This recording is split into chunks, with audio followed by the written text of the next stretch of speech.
تیرا ہو تو درود پڑھو، جو حاضری کی تمنا ہو تو درود پڑھو۔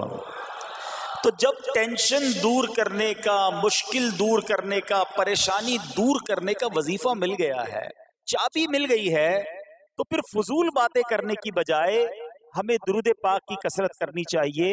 صلو علی الحبیب صلی اللہ تعالی علی محمد صلی اللہ علیہ وسلم۔ آج میں آپ کو اللہ کے ایک نبی کا واقعہ سنانا چاہتا ہوں۔ یہ واقعہ قرآن مجید میں بہت تفصیل کے ساتھ موجود ہے، اور یہ واقعہ ایسا ہے کہ میں ان نبی علیہ الصلوۃ والسلام کے عمل کا نام لوں تو نبی علیہ الصلوۃ والسلام کا نام آپ کے ذہن میں خود ہی آ جائے گا۔ یعنی انہوں نے وہ عمل ایسا کیا کہ اب ان کے نام کے ساتھ وہ عمل ایک خاص ٹیگ بن گیا ہے۔ اور اگر میں اب عمل بتاتا ہوں، نام آپ خود بتائیں گے۔ اور ان کا عمل تھا کہ ان کے اندر کمال صبر تھا۔ اب یہ صبر کرنے والے نبی کون ہیں؟ صبر ایوب علیہ السلام۔ مشہور ہے دنیا میں کہ ایوب علیہ السلام کا جو صبر ہے وہ ضرب المثل بن گیا، وہ ایگزامپل بن گیا۔ صبر تو بہت سارے لوگوں نے دنیا میں کیا، مصیبتیں تو بہت سارے اللہ والوں پر آئیں، مگر حضرت ایوب علیہ السلام کو اس قدر کمال کا صبر جو ان کا تھا، وہ کیا واقعہ ہے۔ تو آج مشکلیں ہیں، پریشانیاں ہیں، ٹینشن ہیں، لوگ جب پریشان ہوتے ہیں تو صبر کا دامن تھامنے کی بجائے نارملی بے صبری، شکوے اور شکایات کی طرف جاتے ہیں۔ تو زندگی میں جب بھی کوئی معاملہ آئے نا، ہمیں اللہ کے کلام کی طرف رجوع کرنا چاہیے، اللہ والوں کی سیرت کی طرف رجوع کرنا چاہیے، اور رب کریم کے جو منتخب ترین بندے ہیں، دنیا کے افضل ترین جو افراد ہیں، وہ انبیاء کرام علیہ الصلوۃ والسلام ہیں۔ تو ہمیں جب بھی کوئی پرابلم آئے، جب بھی کوئی مسئلہ درپیش ہو، پہلے دیکھیں اللہ والوں نے اس موقع پر کیا کیا تھا، قرآن کیا کہتا ہے، حدیث کیا کہتی ہے، تو پھر زندگی میں چیزیں آسان ہو جاتی ہیں۔ تو حضرت ایوب علیہ الصلوۃ والسلام کی سیرت کے بارے میں جانتے ہیں کہ آپ حضرت اسحاق علیہ الصلوۃ والسلام کی اولاد میں سے ہیں، اور ان کی والدہ حضرت لوط علیہ الصلوۃ والسلام کے خاندان سے ہیں۔ اللہ تعالیٰ نے آپ کو ہر طرح کی نعمت سے نوازا تھا۔ آپ حسن و صورت والے بھی تھے، یعنی آپ کو اللہ پاک نے بہت خوبصورت بھی بنایا تھا، اور اللہ کریم نے مال بھی بہت دیا، اولاد میں بھی کثرت دی، یعنی ویل آف لائف تھی، خوبصورتی بھی ہے، مال بھی ہے، اولاد بھی ہے۔ اچھا، پھر ظاہر مال تھا تو گھر بھی تھے، جانور بھی تھے۔ اس زمانے میں جو ویلتھ ہوتی تھی، جو پیسہ ہوتا تھا، وہ جانوروں کی صورت میں ہوتا تھا۔ آج کل لوگ گاڑیاں رکھتے ہیں، سونا زیورات رکھتے ہیں، اس زمانے میں جانور ہوتے تھے۔ بلکہ اب بھی اگر پاکستان کے بھی آپ انٹیریئر کے ایریا میں چلے جائیں، گاؤں گوٹھ میں جائیں، تو لوگ اپنا مال و دولت سے جانور ہی خرید رہے ہوتے ہیں۔ ان کے نزدیک یہی ان کا جو ہے وہ جو بھی ان کا کاروبار ہوتا ہے اور مال ہوتا ہے۔ اب آپ پر امتحان آیا، آزمائش آئی، اور وہ آزمائش کیسے آئی کہ پہلے آپ کا مکان گرا، اور خاندان کے جتنے افراد تھے اور آپ کے بیٹے تھے، جتنے بھی آپ کے بیٹے تھے نا، وہ سب اس مکان کے تلے دب کر انتقال کر گئے۔ اللہ اکبر۔ آپ کو آ کر خبر دی جاتی گئی کہ حضور آپ کا مکان گر گیا ہے، آپ کے بچے دب گئے اور دب کر ان کا انتقال ہو گیا ہے۔ آپ فرماتے تھے میرا کیا ہے، جس کا تھا اس نے لے لیا، جب تک اس نے مجھے دے رکھا تھا وہ میرے پاس تھا، جب اس نے چاہا اس نے واپس لے لیا، اسی نے دیا تھا نا۔ تھوڑی دیر بعد خبر آئی کہ آپ کے جتنے جانور تھے، ہزارہا اونٹ تھے، بکریاں تھی، ریوڑ کے ریوڑ تھے، سارے جانور جو ہیں وہ مر گئے۔ کسی نے آ کر کہا کہ اب آپ کی جتنی دولت تھی، جتنے جانور تھے، وہ بھی مر گئے۔ سبحان اللہ۔ آپ اللہ کا شکر بجا لاتے، کہتے یا اللہ، جو رب کا تھا اس نے واپس لے لیا، اسی کا تھا، جتنی دیر چاہا میرے پاس رہا، واپس لے لیا اس نے۔ میں اپنے رب کی رضا پر راضی، میں اس امتحان پر راضی ہوں۔ اللہ اکبر۔ اب کیا ہوا کہ آپ کی تمام کھیتیاں اور جو باغات تھے، بہت بڑی زمینیں تھی، بڑے بڑے کھیت تھے، وہ بھی سارے کے سارے برباد ہو گئے۔ کسی نے آ کر بتایا کہ حضور اب تو کھیت بھی گئے، اب باغات بھی گئے۔ آپ نے فرمایا کہ جس کا تھا اس نے لے لیا، میں اس کی رضا پر راضی ہوں۔ جب تک میرے پاس تھا وہ میرے پاس تھا، اب رب نے واپس لینا چاہا تو اس نے لے لیا۔ اب he was empty handed، یعنی اب کچھ بھی نہیں تھا، نہ بچے ہیں، نہ مال ہے، نہ جانور ہے، نہ مکان ہے۔ مگر حضرت ایوب علیہ السلام کی زبان پر پھر بھی شکر ہے، اب بھی شکر ہے، شکوہ نہیں ہے کہ اللہ میں تیری رضا پر راضی ہوں۔ لیکن ابھی امتحان ختم نہ ہوا تھا، اور اس امتحان کے پیچھے بعض مفسرین نے ایک اور قول بھی نقل کیا کہ شیطان نے حضرت ایوب علیہ السلام کو دیکھ کر اللہ کی بارگاہ میں کہا کہ اے مولا، یہ تیرا بندہ اس لیے تیرا شکر گزار ہے کہ تو نے اسے بڑا نوازا ہے، بڑا مال دیا ہے، اولاد دی ہے، گھر دیا ہے۔ تو اب رب کریم نے حضرت ایوب پر امتحان بھیجا تاکہ پتہ چلے کہ میرے نیک بندے امتحان کے بعد بھی صبر کرتے ہیں۔ لیکن اب سب چلا گیا نا، تو شیطان نے کہا کہ ابھی جان تو باقی ہے نا، صحت تو باقی ہے، اللہ اکبر۔ مزید آزمائش آئی اور یہ ہوا کہ آپ کو بیمار کر دیا گیا، مبارک جسم پر بڑے بڑے آبلے پڑ گئے، پھوڑے جس کو کہتے وہ پڑ گئے۔ اس حال میں آپ کے سارے دوست بھی آپ کو چھوڑ کے چلے گئے۔ آج کل ویسے بھی حال ایسا ہی ہے جناب، جب تک پیسہ ہے، شہرت ہے، آپ کے پاس کوئی مال ہے تو آس پاس بہت سارے لوگ ہوتے ہیں، مگر جب یہ سب چیزیں چلی جائیں نا تو بعض اوقات ایسی کنڈیشن میں اپنے اور پرائیوں کی جانچ بھی ہو جاتی ہے کہ اب کون کھڑا ہے۔ دوستی مال کے لیے تھی، دوستی شہرت کے لیے تھی، دوستی منصب کے لیے تھی، یا کسی کی ذات سے واقعی خالص دوستی تھی؟ اب کیا ہوا؟ آپ کے سارے رشتہ دار، سارے دوست بھی دور چلے گئے، سوائے آپ کی فرما بردار زوجہ تھی جن کا نام تھا رحمت بن افراہیم، اور یہ حضرت یوسف علیہ السلام کی پوتی بھی تھی، اللہ کے نبی کی آل سے تھی، وہ آپ کی خدمت کرتی رہیں۔ اب جسم پر پھوڑے ہیں، آبلے ہیں، ایک بیوی ہے، نہ پیسہ ہے، نہ مال ہے، نہ بچے ہیں، واٹ ایور جو تھا سب ختم، مگر زبان ہے کہ اس پر پھر بھی اللہ کا ذکر جاری ہے، پھر بھی شکر جاری ہے، پھر بھی صبر ہے۔ بات کرنا آسان ہے جناب، مشکل آئے اور صبر کرے بندہ، اصل امتحان یہ ہے۔ زباں پر شکوائے رنجو علم لایا نہیں کرتے، زباں پر شکوائے رنجو علم لایا نہیں کرتے، نبی کے نام لیوا غم سے گھبرایا نہیں کرتے۔ ہم میں سے کسی پر ایسی آزمائش نہیں آئی نا، چھوٹی موٹی آزمائشیں تو آتی رہیں گی۔ ایک بات یاد رکھنا، یہ زندگی کی جو گاڑی ہے نا، یہ مسائل کے پہیوں پر ہی چلتی ہے۔ ہمیں بعض اوقات کسی کی گاڑی، کسی کا مکان، کسی کا خوبصورت چہرہ، کسی کی مسکراہٹ دیکھ کر لگتا ہے یار یہ تو دنیا کا سب سے سخی آدمی ہے۔ ایسا نہیں، تو یہ نہ سمجھے کہ سارا جہان جناب سخی ہے اور میں اکیلا دکھی ہوں، ایسا نہیں ہوتا، بلکہ ہر اس جہاں میں تقریباً ہر بندہ ایسا ہوتا ہے جس کے ساتھ کوئی نہ کوئی دکھ لگا ہوا ہوتا ہے، کوئی نہ کوئی پریشانی ہے، کسی کو مال کی پریشانی، کسی کو روزگار کی پریشانی، کسی کو بیماری لگی ہے، کسی کو اور ٹینشن ہے۔ تو یہ کبھی بھی نہ سوچیں کہ میں زندگی گزاروں گا اور کوئی ٹینشن نہیں آئے گی۔ تیار رہو امتحان کے لیے، امتحان ضرور آنا ہے۔ اب کمال یہ ہے کہ اس امتحان میں پاس کون ہوتا ہے۔ حضرت ابراہیم پر امتحان آیا، زبان پر صبر ہے، شکر ہے، شکوہ نہیں ہے۔ اب کیا ہوا کہ آپ کا سال ہاں سال تک یہ حال رہا، یہ 2-4 مہینے کا پرابلم نہیں تھا، کئی سال تک آپ بیمار رہے۔ آپ کی زوجہ جو ہے وہ خدمت کرتی رہی۔ اچھا یہاں ایک غلط فہمی دور کر دوں کہ کچھ لوگ یہ کہتے ہیں، یہ کتابوں میں پتہ نہیں کچھ کتابوں میں لکھ دیا گیا کہ حضرت ایوب علیہ السلام کو معاذ اللہ کوڑ کی بیماری ہو گئی تھی۔ ایسا بالکل نہیں تھا، کوڑ کی بیماری نہیں ہوئی تھی، بلکہ نہ کوڑ ہوا نہ جزام ہوا، آپ کو جسم پر پھوڑے پھنسیاں جن کو کہتے ہیں آبلے نکل آئے تھے، کیونکہ کوڑ کی بیماری وہ ہوتی ہے کہ جس سے لوگ نفرت یا حقارت کرتے ہیں۔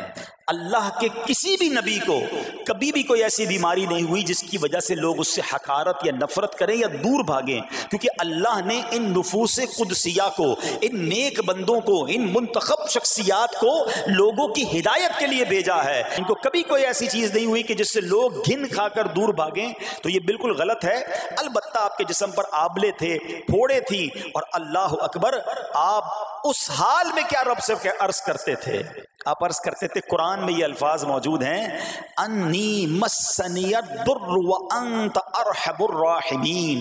ترجمہ کیا ہے؟ مجھے تکلیف پہنچی اور تو سب مہر والوں سے بڑھ کر مہر والا ہے، رحم کرنے والوں میں سب سے بڑھ کر رحم کرنے والا ہے۔ یعنی اللہ کی بارگاہ میں یہ عرض کرتے تھے، یا اللہ تکلیف پہنچی ہے، رحم تو نے کرنا ہے، تو ارحم الراحمین ہے، زمانے سے نہیں کہتے تھے۔ یہاں ایک اور پرابلم ہے، میں کوئی مسئلہ ہوتا ہے، پرابلم آتی ہے، ہم ساری دنیا سے کہتے ہیں یہ مسئلہ ہو گیا، یہ پرابلم ہو گئی۔ نہیں، ساری دنیا میں سے کوئی آپ کا مسئلہ حل نہیں کر سکتا۔ اس سے بات کرو نا جو مسائل کو حل کرنے والا ہے، اس سے عرض کرو نا جو مصیبت کو دور کرنے والا ہے۔ ادھر ادھر جانے کی بجائے پرابلم یہ ہے، جب بھی مشکل آتی ہے ہم سب کے پاس جاتے ہیں، ہم رب کے پاس نہیں جاتے ہیں۔ جاؤ اس کے پاس جو حل المشکلات ہے، جو مصیبتوں کو حل کرنے والا ہے، اس کی بارگاہ میں فریاد کرو۔ وہ شاعر کتنی پیاری بات لکھتے ہیں نا، یہ بہت سارے لوگوں کے لیے درس ہے جو اپنی پرابلمز کے لیے دنیا والوں کے پاس جاتے ہیں۔ ارے اگر پکارنا ہے تو اللہ کی بارگاہ میں پکارو، التجا کرنی ہے تو اللہ کے حبیب سے عرض کرو نا۔ شاعر لکھتے ہیں، کسی کا احسان کیوں اٹھائیں، کسی کو حالات کیوں بتائیں، کسی کا احسان کیوں اٹھائیں، کسی کو حالات کیوں بتائیں، تمہیں سے مانگیں گے تم ہی دو گے، تمہارے در سے ہی لو لگی ہے۔ ہم اللہ کی بارگاہ میں عرض کریں، اللہ کے حبیب کی بارگاہ میں لو لگائیں۔ دنیا والوں کے پاس کچھ نہیں رکھا، لیکن ہم دنیا والوں کو بتا کر اپنے صبر کا ثواب بھی ضائع کر دیتے ہیں۔ دیکھو حضرت ایوب علیہ السلام کا صبر، کسی سے نہ کہا، اللہ کی بارگاہ میں عرض کرتے رہے۔ اب آپ کی آزمائش کا وقت پورا ہوتا ہے، دعا کرتے رہے، التجا کرتے رہے، صبر کرتے رہے۔ حکم ہوا کہ اپنا پاؤں زمین پر مارو۔ حضرت ایوب علیہ السلام نے پاؤں زمین پر مارا تو زمین سے ایک چشمہ پھوٹ اٹھا۔ حکم الہی سے حکم دیا گیا کہ اب اس پانی سے غسل کرو۔ آپ نے جب اس پانی سے غسل کیا تو آپ کی تمام بیماریاں دور ہو گئیں۔ پھر آپ 40 قدم چلے، دوبارہ زمین پر قدم مارنے کا حکم دیا۔ قدم مارتے ہی ایک اور خوبصورت لذیذ ٹھنڈے پانی کا چشمہ نمودار ہوا۔ پانی ٹھنڈا، میٹھا اور لذیذ تھا۔ اب آپ نے وہ پانی پیا تو آپ کے باطن میں نور ہی نور پیدا ہو گیا، اور آپ کو اعلیٰ درجے کی صحت و نورانیت حاصل ہو گئی۔ اور سنو، میرا رب تو قادر ہے نا، اللہ تعالیٰ نے آپ کی وہ ساری اولاد جو دب کر کئی سال پہلے مر گئی تھی، انتقال فرما گئے تھے، اللہ نے ان تمام اولاد کو پھر زندہ فرما دیا، اور آپ کی بیوی کو دوبارہ جوانی بخشی، اور اب اس کے بعد بھی آپ کی کثیر اولاد ہوئی۔ سنو سنو، جو جانور چلے گئے تھے نا، اللہ نے مویشی، اسباب و خزانہ اس سے زیادہ آپ کو پھر سے عطا فرما دیا۔ صبر کیا تھا نا، ان اللہ مع الصابرین۔ اچھا، یاد سب کو ہے یہ آیت، بچپن سے یاد ہے، اللہ صابروں کے ساتھ ہے، صبر کرنے والوں کے ساتھ ہے، مگر صبر کرنا نہیں ہے۔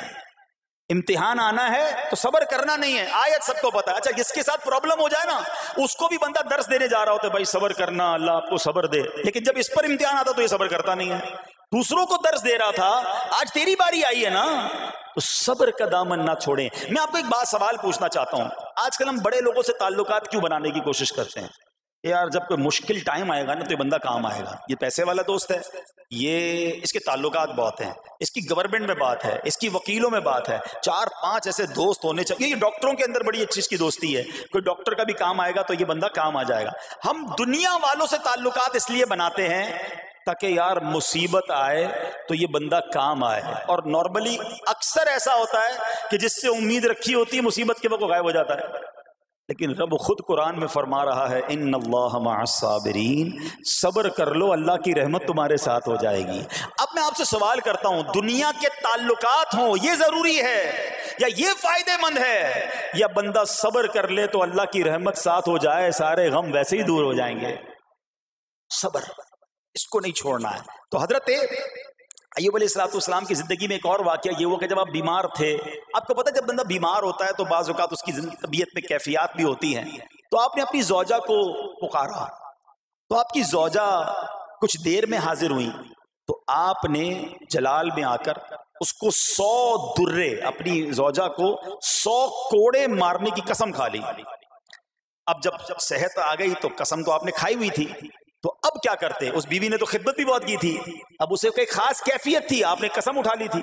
سبحان اللہ، ایوب علیہ السلام کو اللہ کریم نے قرآن میں کیا حکم دیا کہ اے ایوب، آپ ایک یعنی 100 جس کو کہتے ہیں تنکے، 100 تنکوں والی جھاڑو لیں اور اس جھاڑو کو ایک مرتبہ اپنی بیوی کو مار دیجئے تو آپ کی قسم جو ہے وہ پوری ہو جائے گی، یعنی قسم کا کفارہ نہیں دینا ہوگا۔ اللہ اکبر!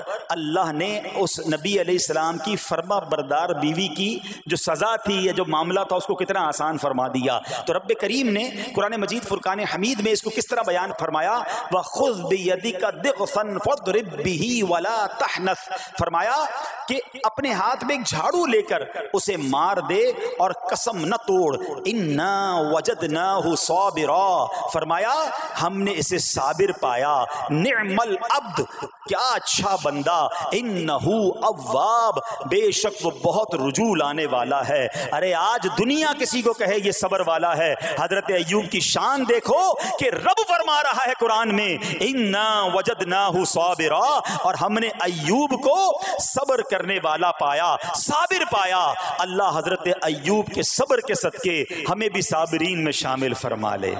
اللہ اکبر، سبحان اللہ۔ اور رب کریم نے جو اواب فرمایا، علماء کہتے ہیں کہ یہ اواب کے لاجواب خطاب کو جو آپ کے سر مبارک پر ایک تاج کی طرح رکھ دیا گیا، کیونکہ اواب کے معنی کیا ہے؟ انہو اواب، بے شک وہ بہت رجوع لانے والا ہے۔ اللہ اکبر، صبر کیا تو رب نے کیسے کیسے القاب جو ہیں وہ قرآن میں عطا فرمائے۔ یہاں ایک اور بات بھی سیکھنے والی ہے کہ حضرت ایوب علیہ السلام کے صبر کا کمال یہ ہے کہ قرآن میں ذکر آ گیا، اب صبح قیامت تک حافظ تلاوت کریں گے، تراویح میں قرآن پڑھا جائے گا، جب بھی قرآن کی تلاوت دنیا کے کونے کونے میں کی جائے گی، قیامت تک حضرت ایوب کے صبر کا ذکر ہوتا رہے گا۔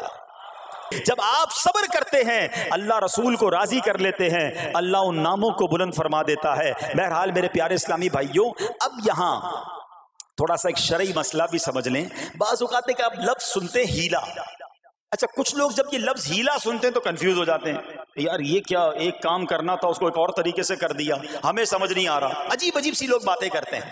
سبحان اللہ، علماء فرماتے ہیں پہلے ہیلے کا مسئلہ سمجھ لیں۔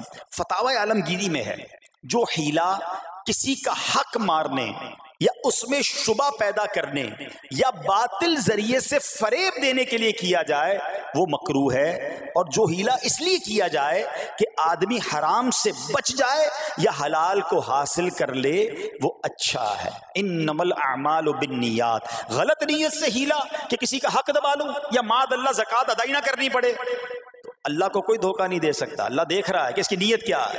لیکن ہیلا اس لیے ہے کہ حرام سے بچ جائے، حلال حاصل کر لیا جائے، تو اس کی جو جواز کی صورتیں ہیں علماء نے فرمایا یہ آیت اس میں دلیل ہے، اور آیت کیا تھی؟ وَخُذْ بِيَدِكَ ضِغْثًا فَاضْرِب بِهِ وَلَا تَحْنَثْ، اور فرمایا اپنے ہاتھ سے ایک جھاڑو لے کر اسے مار دو اور قسم نہ توڑو۔ قسم تو 100 کوڑے مارنے کی تھی، اللہ کریم نے آسانی کا راستہ بتایا۔ ہاں ایک بات یاد رہے، یہ بڑی امپورٹنٹ بات کرنے جا رہا ہوں کہ مفتیان کرام، قابل اعتماد مفتیان کرام سے رہنمائی لے کر ہم جیسے لوگوں کو، عوام الناس کو کوئی ہیلا اپنے طور پہ نہیں کر لینا چاہیے۔ ہاں، کیونکہ بعض ہیلوں کی شرعی طور پر اجازت نہیں ہوتی، اور بعض اوقات ہیلا کرنے میں ایسی غلطی لوگ کر جاتے ہیں جن کی وجہ سے ہیلا ہوتا ہی نہیں ہے۔ تو یہاں صرف آپ کو دلیل بتانا تھا، باقی اگر کسی قسم کا کوئی شرعی ہیلا کرنا ہے تو قابل اعتماد مفتیان کرام سے رجوع کیا جائے۔ سبحان اللہ۔ اب حضرت ایوب علیہ السلام کے صبر کی بات ہوئی ہے نا،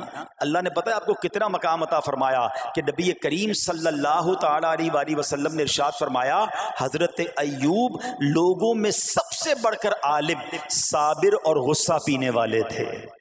حضرت ابن مسعود رضی اللہ تعالیٰ عنہ سے مروی ہے کہ حضرت ایوب علیہ السلام قیامت کے دن صبر کرنے والوں کے سردار ہوں گے۔ ہاں صبر کرنے والوں کے بھی سردار ہوں گے. اچھا بعض اوقات ہوتا کیا ہے, اچانک کوئی پرابلم آ گئی, کہیں آگ لگ گئی, گاڑی میں نقصان ہو گیا, پیسے چوری ہو گئے, موبائل چوری ہو گیا, کوئی چیز میں نقصان ہو گیا, کاروبار میں نقصان ہو گیا, صحت خراب ہوئی. بندہ کہتا ہے یار یہ میرے ساتھ کیوں ہوا ہے, میں نے ایسا کیا کیا ہے. بعض اوقات زبان سے شکوے شکایت, حالانکہ قرآن مجید فرقان حمید نے تو پہلے ہی ہمیں بتا دیا ہے. ہمارا پرابلم پتہ ہی کیا ہے, ہم بہت ساری باتیں جانتے ہیں دنیا کی, قرآن و حدیث پڑھتے نہیں ہیں, تو مینٹلی پریپیئرڈ نہیں رہتے. آپ کو پہلے ہی پتا ہو کہ یار گرمیاں آنے والی ہیں, تو اچانک گرمیاں آئیں گی تو پریشان نہیں ہوں گے نا. آپ کو پتا تھا جون جولائی میں گرمیاں ہوتی ہیں بھائی, سردیاں نہیں ہوتی.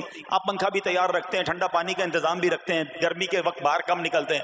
اور سردیاں آتی ہیں آپ کو پہلے ہی پتا ہوتا ہے, آپ رضائی تیار کر لیتے ہیں, سویٹر نکال لیتے ہیں. ایسا نہیں ہوتا کہ صبح اٹھتے تو 40 ڈگری ہوتا ہے, دوسرے دن اٹھتے تو 5 ڈگری ہوتا ہے. بندہ کہ یار آج ٹھنڈ کیوں ہو گئی, کل گرمی کیوں ہو گئی. مینٹلی پریپیئرڈ جب بندہ ہوتا ہے تو وہ تیار ہوتا ہے. اگر جو قرآن پڑھنے والا ہے, حدیث پڑھنے والا ہے, اس کو تو پہلے ہی مینٹلی پریپیئرڈ ہونا ہے. کیوں؟ قرآن کا وعدہ ہے نا, قرآن کا اعلان سنو. اللہ کریم قرآن مجید میں کیا ارشاد فرماتا ہے, بسم اللہ الرحمن الرحیم, وَلَنَبْلُوَنَّكُمْ بِشَيْءٍ مِّنَ الْخَوْفِ وَالْجُوعِ وَنَقْصٍ مِّنَ الْأَمْوَالِ وَالْأَنفُسِ وَالثَّمَرَاتِ وَبَشِّرِ الصَّابِرِينَ.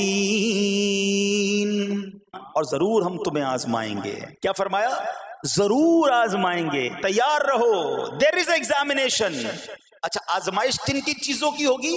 سبحان اللہ, قرآن نے لسٹ بھی دے دی ہے کہ آزمائش کیا ہوگی. فرمایا کچھ ڈر سے, اچانک خوف آ جاتا ہے نا, کوئی دشمن آ جاتا ہے, کوئی دھمکی دے رہا ہوتا ہے, اچانک حالات خراب ہو جاتے ہیں, دل میں خوف بیٹھ جاتا ہے. پھر فرمایا بھوک سے, مال کم ہو گیا, تنگی آ گئی تو بھوک سے. پھر فرمایا کچھ مالوں اور جانوں اور پھلوں کی کمی سے. کبھی کاروبار میں نقصان ہوگا, کبھی کسی کے باغات ہے تو باغ فصل اجڑ سکتی ہے, آپ کو کوئی نقصان ہو سکتا ہے, کسی جگہ آگ لگ سکتی ہے, اور جانوں کی کمی سے بیماری بھی آ سکتی ہے. مگر آگے کیا فرمایا, وَبَشِّرِ الصَّابِرِينَ, خوشخبری سنا ان صبر والوں کو. اور جب سبحان اللہ یہ ایگزام آتا ہے نا, جو اس ایگزام سے نکل جاتا ہے تو رب نے فرمایا خوشخبری ہے. اللہ اکبر. ہم نے زندگی میں دیکھا ہے جس نے مصیبت پر صبر کیا, اللہ کی رضا پر راضی رہا, اللہ نے مشکل سے بھی نکالا اور پہلے سے اسے زیادہ عطا فرما دیا. ہمارا پرابلم ہی ہم ٹیسٹ میں فیل ہو جاتے ہیں. جیسے امتحان شروع ہوا, واویلا شروع, شور شروع, شکوے شروع, سب کو بتانا, حالانکہ کر کوئی نہیں سکتا لیکن سب کو بتائیں گے. نہ کرو ایسا, میں جانوں میرا رب جانے, مجھے کیوں کسی کو بتانا. ہاں وہ کریم ہے, وہ دیکھ رہا ہے کہ میرا بندہ صبر کر رہا ہے. سبحان اللہ. حضرت سیدنا امام ابو جعفر محمد بن جریر طبری تفسیر طبری میں اس آیت مبارک کے تحت فرماتے ہیں, یعنی ہم تمہیں دشمن کے خوف, قحط سالی, شدید بھوک و فقر و فاقہ, فصلوں کی کمی, مقاصد کے حصول میں مشکلات, کفار سے جنگ کے دوران افرادی قوت میں کمی اور اہل و عیال کی موت وغیرہ کے ذریعے آزمائیں گے.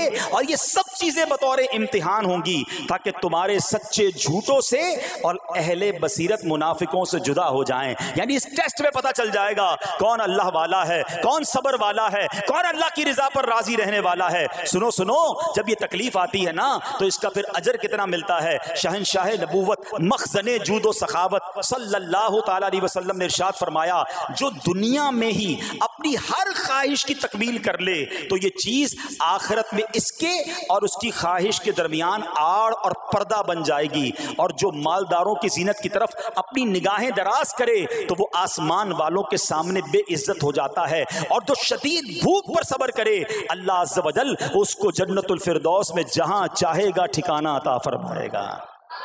ہاں, ہر چیز پوری ہو جائے, جو چاہیے وہ مل جائے, یہ نہیں ہونا چاہیے. کچھ نہ کچھ آزمائشیں آئیں گی, اور اگر سب ادھر مل گیا تو ادھر پھر کیا ملے گا.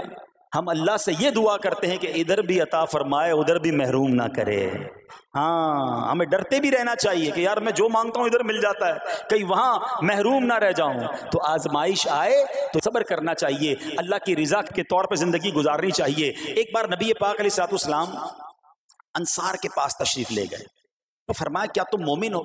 بڑا کمال کا سوال جواب ہے, ذرا غور کیجئے گا. ہمارے پاس بھی کوئی آ کر کہے کہ کیا تم مومن ہو تو ہم کیا جواب دیں گے؟ صحابہ خاموش رہے.